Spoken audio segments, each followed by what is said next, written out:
తెలంగాణ వచ్చిన తర్వాత 10 ఏళ్ల కేసీఆర్ పరిపాలన ఏ విధంగా ఉంది? ఇప్పుడు సంవత్సరం పూర్తవుతున్న రేవంత్ రెడ్డి పరిపాలన ఏ విధంగా ఉంది అనంటే, మీరు ఎవరెవరికి ఎన్నెన్ని మార్కులు ఇస్తారు? మార్కులు పక్కన పెట్టండి. ఇప్పుడు మొట్టమొదటి పార్టీల మధ్య అంత అనుకున్నంత తేడా ఏమి ఉండదు. ఎమ్మెల్యేలుగా వాళ్ళు వీళ్ళు ఒకళ్ళే కదా! హ్మ్. నిన్న అక్కడ ఎమ్మెల్యే ఉన్నాడు, ఇవాళ ఇక్కడ ఎమ్మెల్యే అవుతున్నాడు కదా! అవును. కాబట్టి ఇది పెద్ద మౌలికమైన మార్పు ఎప్పుడూ ఉండదు. హ్మ్. అంచేత దానిలోకి వెళ్లకుండా పెద్ద తేడా ఏమన్నా ఉంటే 2 ప్రభుత్వాల్లో కూడా అవినీతి ఉన్నది. 2 ప్రభుత్వాల్లో కేంద్రీకరణ ఉన్నది. హ్మ్. 2 ప్రభుత్వాల్లో దుబారా ఉన్నది. కానీ ఉన్నంత మేరకు ఆ 10 ఏళ్ల పాలనలో గతంలో ఉన్న మంచిని కొంత కొనసాగించి అభివృద్ధికి, సంక్షేమానికి కొంత సమతూకాన్ని పాటించే ప్రయత్నం జరిగింది. ఇక్కడ ఏమైందంటే అది రేవంత్ రెడ్డి గారు తప్పు కాదు. వాళ్ళ పార్టీ ముందుగానే హామీలు ఇచ్చేసింది. అధికంగా సంక్షేమం మీద దృష్టి పెట్టి పాత సంక్షేమాన్ని కొనసాగించడం సాధ్యం కావట్లేదు. ఇందాక చెప్పాను మీకు. అవును. ఫ్రీ రీయింబర్స్మెంట్ కానీ, ఆరోగ్యశ్రీ కానీ, హ్మ్. రైతు బంధు కానీ ఏమవుతుందో మనం చూసాం. అవును. రెండోది అభివృద్ధికి వ్యతిరేకంగా మాట్లాడలేదు, సంతోషం, ఆ మేరకు అభినందించాలి. కానీ మాటలు చాలవు అభివృద్ధికి. హ్మ్. మీరు కాస్త పైసామే పరమాత్మ. మలుగు సదుపాయాల కల్పనకి, పెట్టుబడుల ప్రోత్సాహానికి మీ దగ్గర డబ్బు ఉండాలి. రెండుకి సమతూకం ఉండాలి. సమతూకం దెబ్బతిన్నది. కాబట్టి ప్రభుత్వం సంకటంలో ఉంది ఆ కారణంగా. అంటే రేవంత్ రెడ్డిని ఈ అంశాల దృష్ట్యా, లేకపోతే హైడ్రా దృష్ట్యా కావచ్చు, లేకపోతే కొంచెం ఇబ్బంది అయితా ఉన్నది తెలంగాణలో పరిపాలన. రేవంత్ రెడ్డిని మార్పు జరుగుతది ముఖ్యమంత్రిగా అని అన్నది వార్తలు వినిపించినాయి. మార్పు జరుగుతుండొచ్చు అంటారా? మార్పు తీసుకొస్తే సంతోషం, మంచి మార్పు తీసుకొస్తే. హ్మ్. అంతకు మించి నేను పత్రికల్లో ప్రకటనలు చూసి, ప్రచారాలను చూసి అంచనా వేయడం అనేది సరైనది కాదు. ఓకే. అంటే వేరే ఇప్పుడు మంత్రుల స్థాయిలో ఉన్న వాళ్ళు కూడా పావులు కదుపుతా ఉన్నారు. రేవంత్ రెడ్డిని దింపుదామని చెప్పేసి వార్తలు వినిపించినాయి. అది వాళ్ళ ఇష్టం. పార్టీల అంతర్గత వ్యవహారాలు కానీ, ఎవరుంటారు ఎవరు పోతారు అనేది కానీ మనకు అనవసరం. మనకు అప్రశ్న. మనకు కావాల్సింది మన పన్నుల డబ్బుతో మన ప్రజలకి ఏమవుతుంది, మన భవిష్యత్తును కాపాడుతున్నారా, మన ఆర్థిక అభివృద్ధిని పెంచుతున్నారా, మన విద్యా ఆరోగ్యం బాగుపడుతున్నాయా, హ్మ్. ఆర్థిక క్రమశిక్షణ ఉన్నదా మనకి, హ్మ్. అది ముఖ్యం తప్ప ఎవరుంటే మనకేం కావాలి. రైట్. Okay sir. ఈ 6 గ్యారంటీలలో ఉన్నటువంటి ముఖ్యమైన పథకాలు, వాటి వల్ల లాభాలు, నష్టాలు ఒకసారి చర్చిద్దాం మనం. ఈ ఆర్టీసీ, ఉచిత ఆర్టీసీ. అక్కర్లేదు. ఇందాకే చెప్పాను మీకు. ఆ! సంక్షేమం కావాలి, కానీ సంక్షేమం, అభివృద్ధి సమతూకం కావాలి.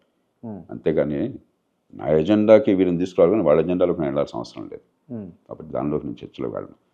ఏ పథకమైనా పెట్టచ్చు, తప్పులేదు. కానీ ఉన్న పథకాలు కొనసాగించకుండా కొత్తవి ఎన్ని చేసినా కూడా ఉపయోగం లేదు.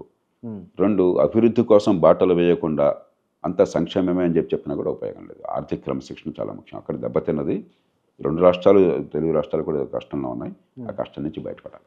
రైట్. అంటే ఇంకా ముందు కాంగ్రెస్ పార్టీకి కావచ్చు, లేకపోతే ప్రజలకు కావచ్చు, న్యాయం జరగాలి. వాళ్ళు ఇచ్చిన సంక్షేమాలు, అభివృద్ధి జరగాలి అంటే పార్టీ ఏం చేయాలి?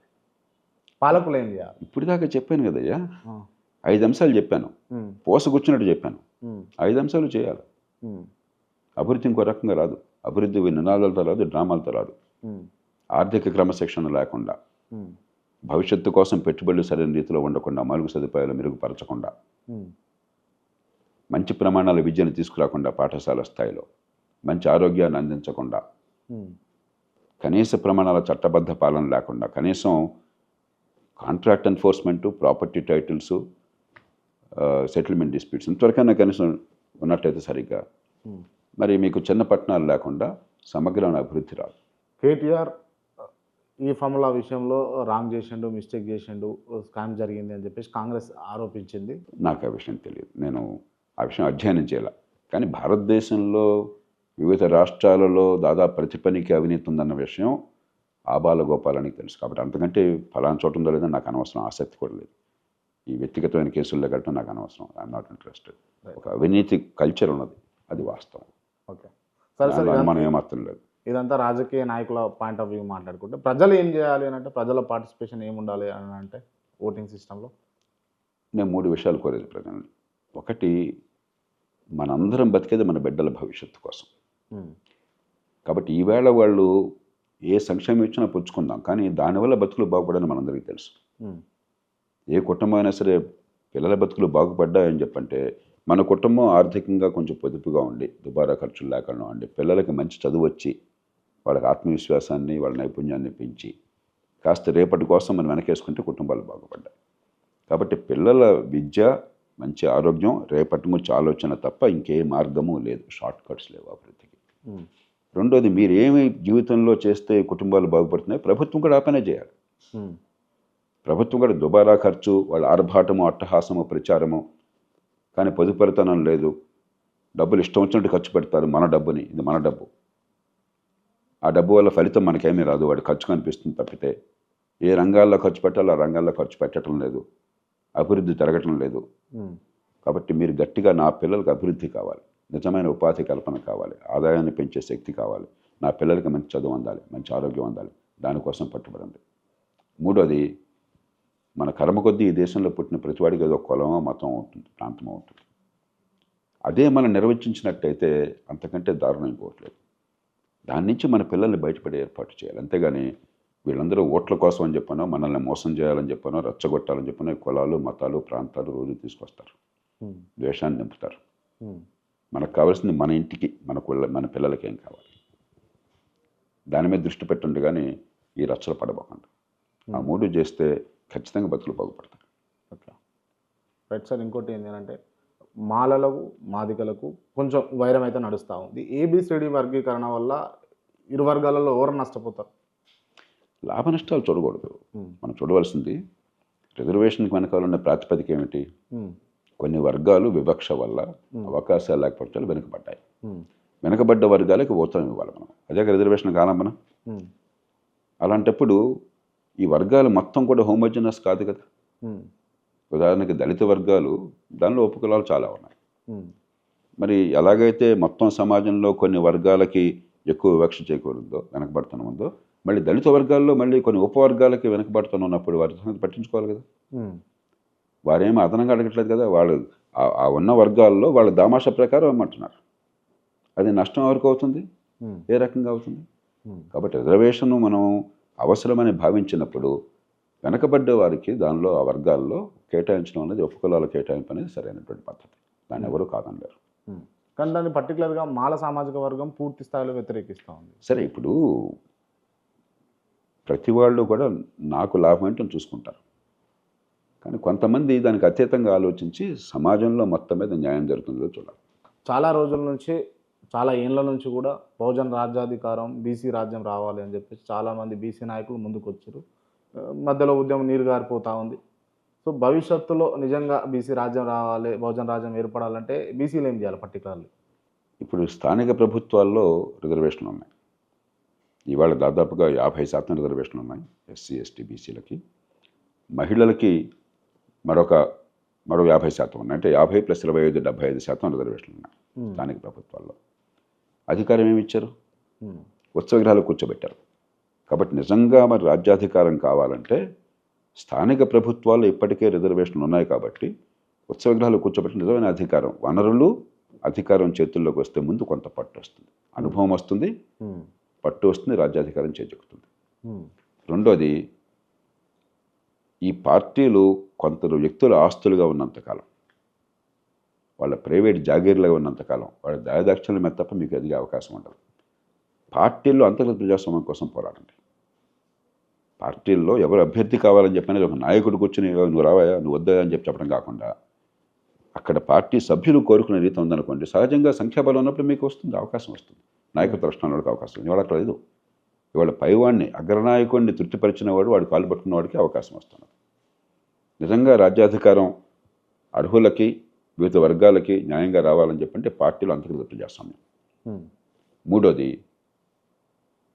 కాలక్రమేణా వెంటనే జరగకపోయినా కూడా, ఎవరు పోటీ దింపినా కూడా 30-40 కోట్లు ఖర్చు పెడితేనే మీరు పోటీలో ఉన్నారని చెప్పంటే బీసీ వస్తే ఎలా, దళితులు వస్తే ఎలా, మరొకళ్ళు వస్తే ఎలా? అది ప్రజలకు అన్యాయం జరుగుతుంది.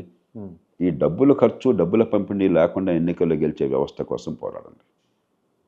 దీనిలో వెంటనే చేయగలిగింది ఉంది, కాస్త కొంచెం మధ్యస్థంగా చేసేయాల్సి ఉంది, కొంచెం ఆలస్యమైనా పోరాడాల్సి ఉంది. అవి చేయకుండా ఊరికి ఆయన బదులు నాకు, నా బదులు నాకంటే మన కుర్చీల ఆటగా ఉంటుంది తప్పితే సమాజంలో సామాజిక న్యాయం అందదు. అంటే ప్రతి ఒక్కరు కూడా సంక్షేమాల మీద దృష్టి పెడుతూ చెప్తుంటారు, కానీ నిజంగా ప్రజలకు కావాల్సింది ఉచితంగా వైద్యం, ఉచితంగా విద్య కావాలి. వాటిపై ఉచితమే కాదు, మంచి ప్రమాణాలది. ఉచిత విద్య ఉన్నది, ఎందుకు 4 తీసుకోవడానికి సర్టిఫికెట్లు. అసలు విద్య అందాలి కదా, ఉచితం తర్వాత చూసుకుందాం. అందరూ ఉచితం అని మాట్లాడుతున్నారు, విద్య కావాలి ముందు. ఆ విద్య ఉచితంగా డబ్బు లేని కారణంగా అందకుండా ఉండే పరిస్థితి లేకుండా అందాలి. కానీ ముందు విద్య అందాలి. అసలు విద్య లేకుండా ఉచితం ఉంటున్నాం మనం. మేధస్సు వికసించకుండా విద్య ఏమిటి? అది విద్య ఎట్లా అవుతుంది? మోసం. 180 మంది ఇంజనీరింగ్ చేసిన వాళ్ళకి పట్టుకొచ్చి అక్షరంకి రావట్లేదు. వాళ్ళే చెప్తున్నారు ఉద్యోగాలు దొరకట్లా, ఎవరు తీసుకోవట్లేదు వాళ్ళని, నైపుణ్యం లేదని చెప్పని. కాబట్టి ఉచిత విద్య కాదు, మంచి ప్రమాణాల ఉచిత విద్య, పనికొచ్చే ఉచిత విద్య, నైపుణ్యాన్ని అందించే ఉచిత విద్య. స్కిల్ డెవలప్మెంట్ సెంటర్లు కూడా పెడుతున్నారు కదా, దానివల్ల ఉపయోగం ఉంటుందంటారా? బాబు, ప్రభుత్వాల దగ్గర అన్ని కాగితాలు ఉంటాయి. నాకు కావాల్సింది ఫలితం. నైపుణ్యం అందొచ్చుదని ఎవరు అంటలా. నిజమైన నైపుణ్యం అందిస్తే బాగుపడతారు, అందట్లా. కాలేజీలు పెట్టినట్టుగానే కాలేజీలు ఉన్నాయిగా, విద్య లేదు. అలాగే స్కిల్ డెవలప్మెంట్ అన్ని చోట్ల లేదు. నిజంగా చేస్తే సంతోషం. ఊరికే పైపైన కాకుండా దానికోసం మళ్ళీ ఉద్యోగం పెట్టి ఖర్చు పెట్టడం కాకుండా నిజంగా నైపుణ్యం అంతా ఏర్పాటు చేయండి, నిజంగా విద్య అంతా ఏర్పాటు చేయండి, నిజంగా ఆరోగ్యం అంతా ఏర్పాటు చేయండి. ఆర్భాటాలు కాకుండా. జరిగితే అసలు గొడవ ఎందుకుంది ఈ దేశంలో? జరగట్లేదు. ఓకే, తప్పెక్కడ జరుగుతుందంటే ఏం చెప్తారు సార్? ఇంతకుముందుగా చెప్పాను కదా తమ్ముడు, అధికార కేంద్రీకరణ, చట్టబద్ధ పాలన లోపం, పాలనా యంత్రాంగం పూర్తిగా జవాబుదారితనం లేకుండా ప్రవర్తించడం, పదవిలో కూర్చున్నంత అహంకారం చూపెట్టడం, ప్రజలకు సేవ చేయకుండా. అందుకని ఏ ఊరికే మ్యాజిక్తో పోవు. ఈ వ్యవస్థ మొత్తం మార్చాలంటే వ్యవస్థలో మౌలిక మార్పులు రావాలి. అలాంటి వాళ్ళని చేస్తున్న పోరాటమే అది. వ్యవస్థలో మౌలిక మార్పుల కోసం ఎవడ అధికారం కూడా నాకు అనవసరం, వ్యవస్థలో మౌలిక మార్పులు రావడం కోసం.